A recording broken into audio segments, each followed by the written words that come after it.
Email करेंगे। इसकी वजह से वो आपको सोशल मीडिया पे और ईमेल के थ्रू भी प्रॉपर कॉन्टैक्ट कर रहे हैं। अगर आप उनके प्रॉपर लॉयल कस्टमर हैं तो आप डेफिनेटली उनकी चीज़ें बाय करेंगे, बट अगर आप इंटरेस्टेड नहीं हैं तो आप इग्नोर कर देंगे।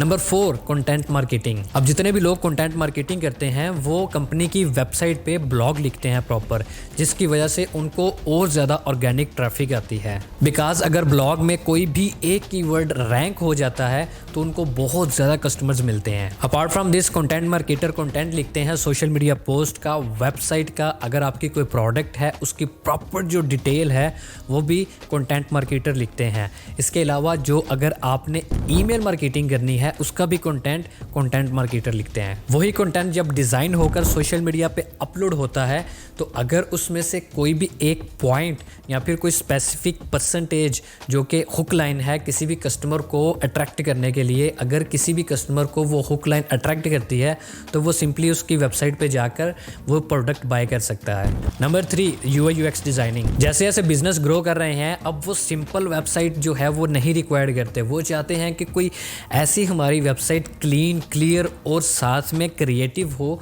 कि जितने भी कस्टमर्स हैं वो जब उनकी वेबसाइट के ऊपर लैंड करें तो वो उस प्रोडक्ट को तो बाय करें जो वो करना आ रहे हैं। अपार्ट फ्रॉम दिस वो इस वेबसाइट को और भी एक्सप्लोर करें ताकि वो उनकी और सर्विसेज या प्रोडक्ट्स को बाय करें। फॉर दैट रीज़न ज़्यादातर कंपनीज ढूंढ रही होती हैं कोई ऐसा कैंडिडेट जो कि उनकी वेबसाइट को प्रॉपर क्रिएटिव और क्लीन लुक दे। अब उनकी वेबसाइट को क्लीन, प्रोफेशनल और क्रिएटिव जो बनाते हैं उनको हम लोग UI UX डिज़ाइनर कहते हैं। UI mean user interface design और UX mean user experience designer. अगर आपको इन दोनों के दरमियान डिफरेंस जानना है तो यहाँ पर ऊपर आई बटन आ रहा होगा, यहाँ पर आप क्लिक करके आप ये वीडियो होल देख सकते हैं कि UI UX डिज़ाइनर होते कौन है, इनकी रिस्पॉन्सिबिलिटीज़ क्या होती हैं, ये कितना अर्न करते हैं और इनकी जॉब आप कैसे विन कर सकते हैं।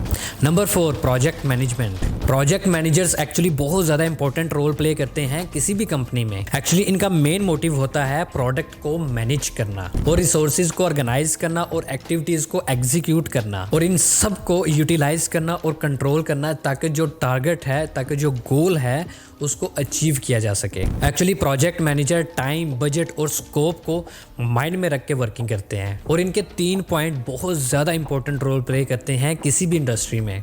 Number 1, role of project manager. अब प्रोजेक्ट मैनेजर स्टार्ट से लेके एंड तक, जब तक प्रोजेक्ट जो है वो डिलीवर नहीं हो जाता क्लाइंट को, तब तक उसको लुक आफ्टर करते हैं। एक्चुअली इनका मेन मोटिव होता है कि प्रोजेक्ट जो है वो टाइम पर और बजट को माइंड में रखकर और स्टेक होल्डर की सेटिस्फैक्शन को भी माइंड में रखकर प्रोजेक्ट को डिलीवर किया जाए। उसके लिए प्रोजेक्ट मैनेजर्स अजाइल, स्क्रम और वाटरफॉल जैसे प्रोजेक्ट मैनेजमेंट सॉफ्टवेयर यूज़ करते हैं ताकि वो अपने प्रोजेक्ट्स को एफिशिएंटली मैनेज कर सकें। Number 2, tools and techniques. Project managers के पास एक्चुअली बहुत सारे टूल्स एंड टेक्निक्स होते हैं जिसकी वजह से वो प्रोजेक्ट को प्रॉपर मैनेज करते हैं, जैसे कि ट्रेलो, असाना और जीरा जैसे प्रोजेक्ट मैनेजमेंट टूल्स उनको प्रॉपर हेल्प आउट करते हैं कि वो अपनी टीम को ऑर्गेनाइज कर सकें और अपने प्रोसेस को एग्जीक्यूट कर सकें। Number 3, benefits. प्रोजेक्ट मैनेजर्स जिन्हें हम लोग PM भी कहते हैं, जितने बड़े बिजनेस हैं वो उनका यूज़ कर अपने प्रोजेक्ट्स को स्ट्रीमलाइन करते हैं, जिसकी वजह से कंपनीज की एफिशिएंसी और प्रोडक्टिविटी इंक्रीज हो जाती है और जितने रिस्क फैक्टर होते हैं कंपनीज में वो उनको भी मिनिमाइज करते हैं। इसकी वजह से बिजनेसमैन ये सारी की सारी हेडिक जो है वो प्रोजेक्ट मैनेजर को देकर खुद अपने गोल्स को कैसे अचीव किया जाए उस पर प्रॉपर फोकस करता है। Number 5, .NET development. .NET developer की मार्केट में डिमांड बढ़ती जा रही है डे बाय डे। अगर आप चाहते हैं कि मैं .NET डेवलपमेंट के ऊपर प्रॉपर कोर्स लेकर आऊँ कि कैसे आप बिगनिंग से एडवांस लेवल की कोडिंग कर सकते हैं और अपने प्रोजेक्ट्स जो हैं वो विन कर सकते हैं, और अपार्ट फ्रॉम दैट आप कैसे वेब एप्लीकेशंस बना सकते हैं, तो नीचे कमेंट में मुझे फायर इमोजी के साथ डन लिखकर शेयर कर दें।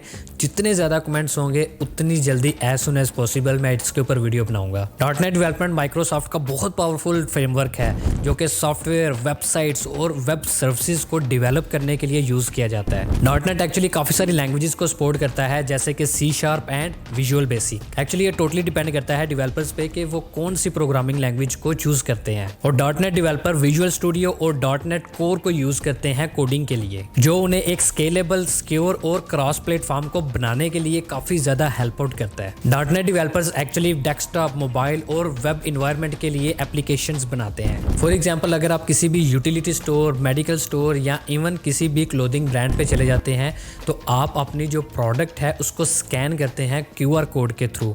सो आपको आपकी फाइनल प्राइस बता दी जाती है।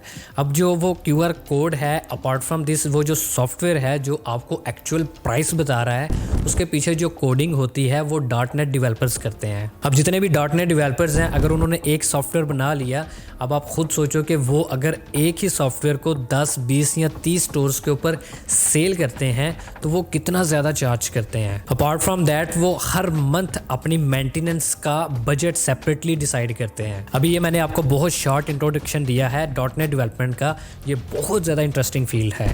Number 6, artificial intelligence. आजकल हर जगह पे वर्ल्ड वाइड आर्टिफिशियल इंटेलिजेंस का बहुत ज़्यादा नाम है। आर्टिफिशियल इंटेलिजेंस एक्चुअली बहुत ज़्यादा पावरफुल है और ये डे बाय डे ग्रो कर रही है खुद को। लाइक ये आपकी हर एक प्रॉब्लम को सॉल्व कर सकती है विद इन सम मिनट्स। और आजकल इनकी बहुत ज़्यादा डिमांड है मार्केट में, बिकॉज लोग सीखना चाहते हैं AI ताकि वो अपने काम को और ज़्यादा स्पीड अप और क्रिएटिव बना सकें, जिससे उनके जितने भी वर्क प्रोसेस हैं वो ऑटोमेट हो जाएं। एक्चुअली AI मशीन और ह्यूमन माइंड को मिलाकर कोई भी एक्शन परफॉर्म कर सकती है। फॉर एग्जाम्पल ChatGPT, आप इससे दुनिया का कोई भी क्वेश्चन पूछ लें, ये विद इन सम सेकेंड्स आपको आपके क्वेश्चन का आंसर कर देगा। अब AI की वजह से हम लोग वर्चुअल असिस्टेंट से प्रॉपर कम्युनिकेट कर सकते हैं, जैसे कि सिरी या फिर अलेक्सा से, जो कि मशीन्स हैं और ये प्रॉपर आपको आपकी बात का रिस्पॉन्ड करते हैं। और इनसे लोग अपने डेली के टास्क करवाते हैं और इनके पीछे जो लर्निंग होती है, जो कोडिंग होती है, वो डीप लर्निंग और मशीन लर्निंग होती है, जो कि मशीन्स को डाटा के थ्रू अपने काम करवाने में हेल्प आउट करते हैं। अब AI की एप्लीकेशंस हर जगह पे मौजूद हैं, चाहे आप कोई भी एक फील्ड ले लें। For example web development, web designing, graphic designing,